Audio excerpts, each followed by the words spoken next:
Hey everybody, welcome back to T-Roy Cooks. We appreciate you joining us once again. My buddy over at Tom's Test Kitchen decided he wanted to put together a bunch of us to do videos for the dads that cook for their families. And this is primarily geared towards dads that don't really know that much about cooking. I'm doing pepper steak for you. It's a very easy pepper steak recipe. Let me show you what we're doing. All right, main dish part here, we got some sirloin steak. This is a pretty nice one. We're just gonna slice this up into strips. You're gonna need a good onion. You can use white or yellow. Red bell pepper, green bell pepper. A cup of water, about 8 ounces. Gonna need some stewed tomatoes, the juice and everything in here, and make sure they're stewed. Gonna need some beef broth of some kind. I got a broth base right here, but you can use the beef broth out of the can or jar, or the little bouillon cubes, that'll work too. Gonna need some soy sauce. Little garlic powder, little cornstarch, some kind of oil. I happen to be using some canola oil, but you can use whatever oil you want. Gonna need a little sugar and some salt and pepper for taste. All right, let's get started. All right, let me get you down here where you can see the steak. Now what you want to do is try to trim most of this fat off. Just trim most of the excess fat off as best you can.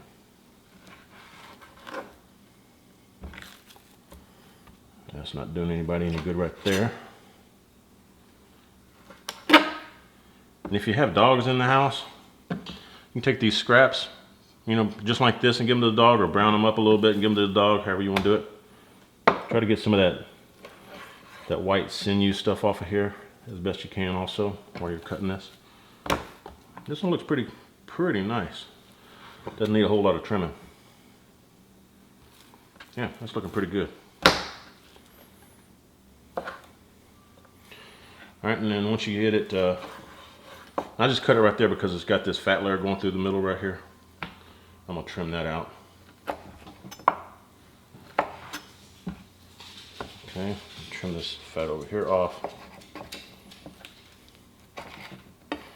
But once you get it done, you know, trimmed up as best you want, what you need to do is cut some strips. And we're gonna cut them about a 1/2 inch thick, just like so. Cut them any way you want, but these are how we do ours. About a 1/2 inch thick. Try to cut across the grain. But it really doesn't matter if you cut across the grain, because we're gonna basically be cooking these in braising them for close to an hour, and that's gonna help break them down. So that's what we got. I'm gonna finish the rest of this and we'll be back with the veggies here shortly. Now it's time for us to do a little onion. Just play whack-a-mole with it. And we like these onions in larger chunks. So you just kind of want to cut this one layer off here.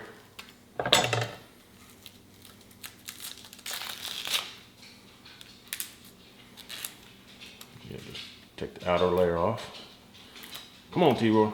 Get it together, boy. There we go. Just like that. Throw away all this stuff. All right, so we've got our onion, all the skin's taken off, and we're just gonna basically take half of it and kind of make some larger sized chunks.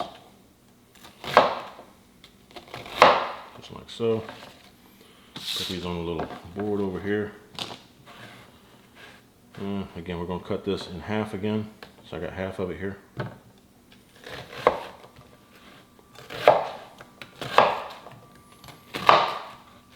However you want to do it. That's what we got, some large chunks of onions. Now we're going to work on the peppers. All right, got your pepper right here. Basically just want to take that top off. A lot of times this part of the stem will come out, so that's good. You want to take this inside and just toss this in the trash and de-seed it. Take the white pithy veins out. I'll show you, hang on just a second. All right, see, so I just scooped my fingers in there and ripped out all the big head of seeds, but there's still some seeds in here, like that right there. Just basically take these and pull them out,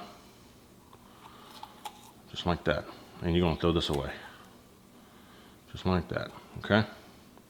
All right, so we got the pepper ready here, and I did wash these, by the way. And There's no right or wrong way to cut these. I just try to make it easy on myself. Cut those veins out. I don't personally like them a whole lot, but if you like them, go ahead and leave them in. Some straggler right there. All right, and then we're just going to take and make some slices, just like so. And again, about the 1/4 inch thick or 1/2 inch thick. Okay, so that's all we're going to do. And then we've got the green bell pepper. We're going to do the same thing to it. We'll be right back.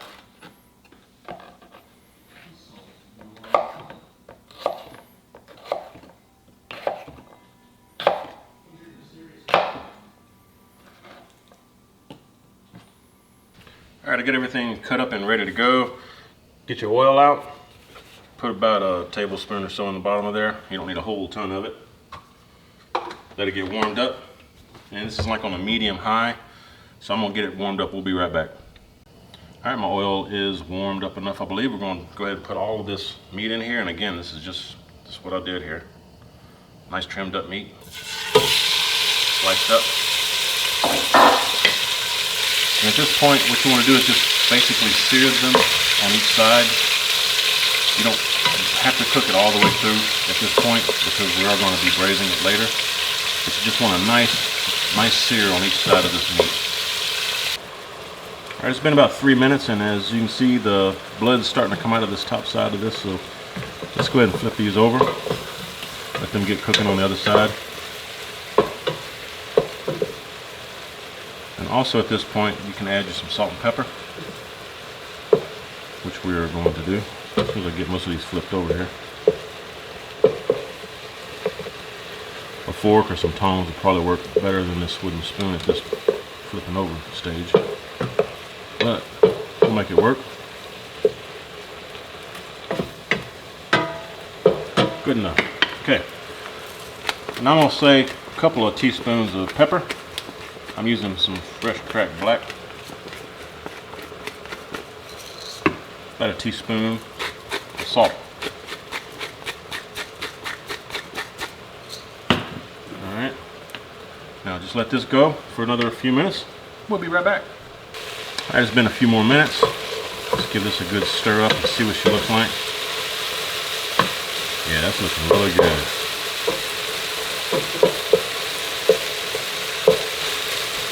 I think I'm gonna let it go probably another couple of minutes just to make sure it gets a really nice dark sear on the sides, you know, kind of like this one right here is doing. That's the way I want the rest of them to look. So I'm gonna let it go a couple of more minutes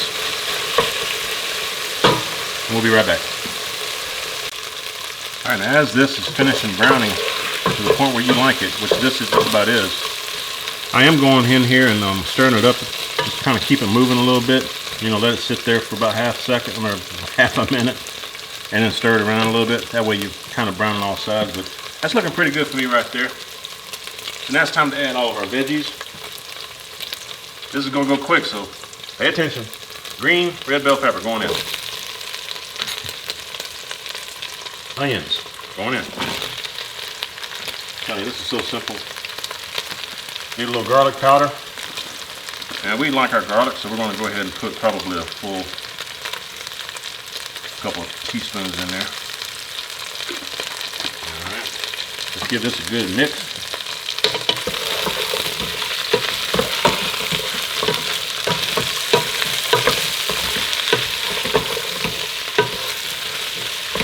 Check out the colors, isn't that gorgeous? Smells fantastic too. Quick and easy pepper steak. Yes, sirree. Kids are going to love this one. All right, now it's time for everything else. 1 can stewed tomatoes. I think this is a 14-ounce can. Yeah, 14.5-ounce can. Juice and all going in. Soy sauce, 3 tablespoons of soy sauce.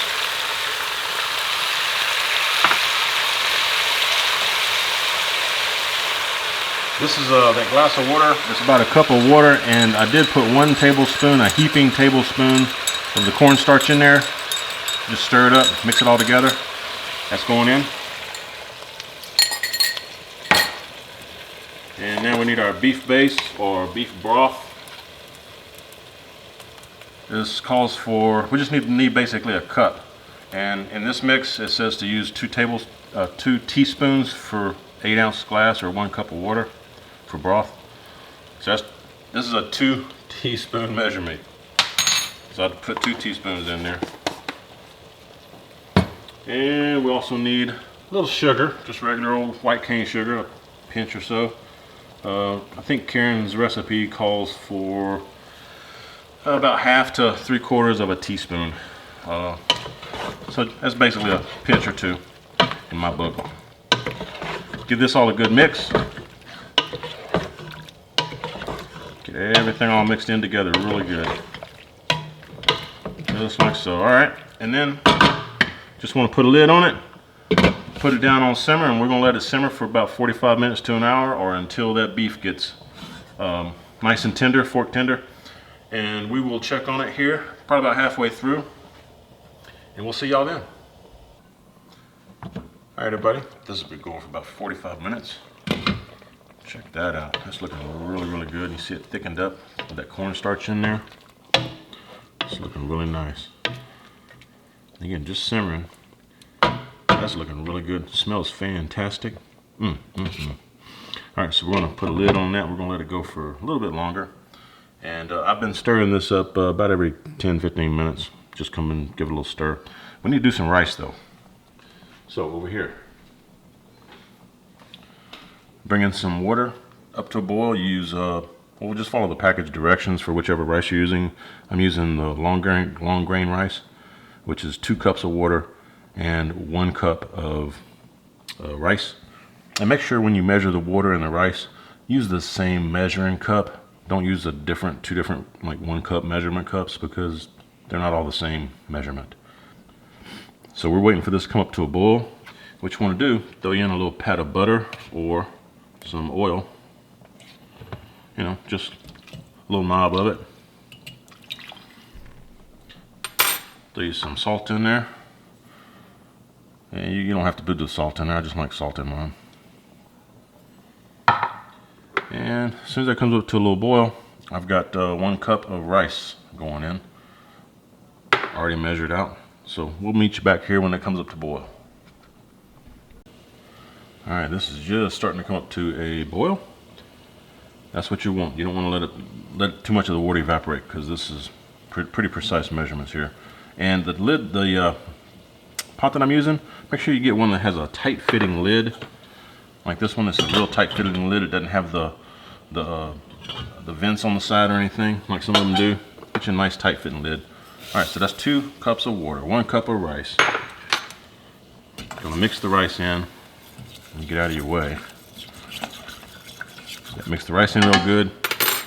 Put the lid on it and turn it down to simmer. And since this is my largest burner on my stove, I'm not going to put this on simmer, because that's going to boil the water out before the rice gets done. What I've got 4 different size burners. I'm going to use the second to my smallest and put that on simmer back here behind this pepper steak, just like that. Put that on simmer, and then what you want to do is see if y'all can see me over here. What you want to do, yeah, you can see me. Cook that on simmer, you know, just simmer it for about 20-25 minutes, depending on the size of your burner. Maybe take 25 minutes like it does on my stove. You know, some people might have an electric burner. Use the smaller burner. Don't use the large one, but use a smaller burner, and it may take you 20 minutes. So I think people have trouble doing rice because every stove is a little bit different. You just have to check it out and see, and believe it or not, a minute or 2 can make a lot of difference when it comes to rice. So I know for mine, it usually takes about 25 minutes. That's what we're going to do, and it's going to come out great. After about 25 minutes, fluff it up a little bit. Yep, it's going to be great. Y'all check this out. About the same time the rice is done, pepper steak should be done. We'll be back. All right, it's been about 26 minutes. Let's check my rice. See how the rice is looking. Oh yeah, there you go. Nice. Looks like all the water is absorbed. Just fluff it up a little bit. the lid back on and let this sit off of the fire. 5 minutes or so. Let's check out the pepper steak. Let's see how this pepper steak's doing. Boy, this smells some kind of fun right here. Goodness gracious. Alright, and I think, just I can tell by stirring this meat is really done. This is just what I'm looking for. Look, if you take a little, you cut it with a fork, basically, just like that. See that? Just tender. Really, really tender. Fork tender. Give it a little quick taste. See if we need any more salt, pepper, garlic, or anything. No, that's good. That's good right there. All right. So we're gonna turn this off and put the lid back on it, let it cool off a little bit. We're gonna put it over a bed of rice. It's gonna be some good eating right there. I just want to tell you too, you cooking dads out there, different pieces of meat cook different, so if you check it at 45 minutes and the meat's tender, it's done. It may take an hour, like mine. It may take an hour and 15, 20 minutes, it may take an hour and a half. Just keep being patient with it. It'll eventually get so tender it'll just fall apart on you. So you need to get it to that stage of tenderness that you like. This is just fine the way me and Karen like it. So I'm fixing to turn the flame off, and we're gonna put the cover on it, let it cool off, put it on some rice, and eat it. And I'll show you how it tastes here in just a little bit. All right, everybody, let's give it a taste. Sure does look good. Smells wonderful. That meat is just falling apart.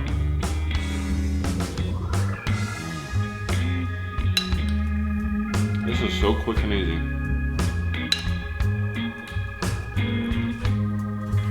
Dads, any of you can make this. It's really, really simple. Really good. It is really good. Very simple to make. And I got to thank Tom over at Tom's Test Kitchen for giving us the idea to do these Dad's Cooks. I'll put a link to Tom's Test Kitchen down below in the description. You got to check the boy out. He got some great videos too. So I appreciate you joining us once again, and we'll see y'all next time. Till then, tell all your friends, T-Roy cooks responsibly.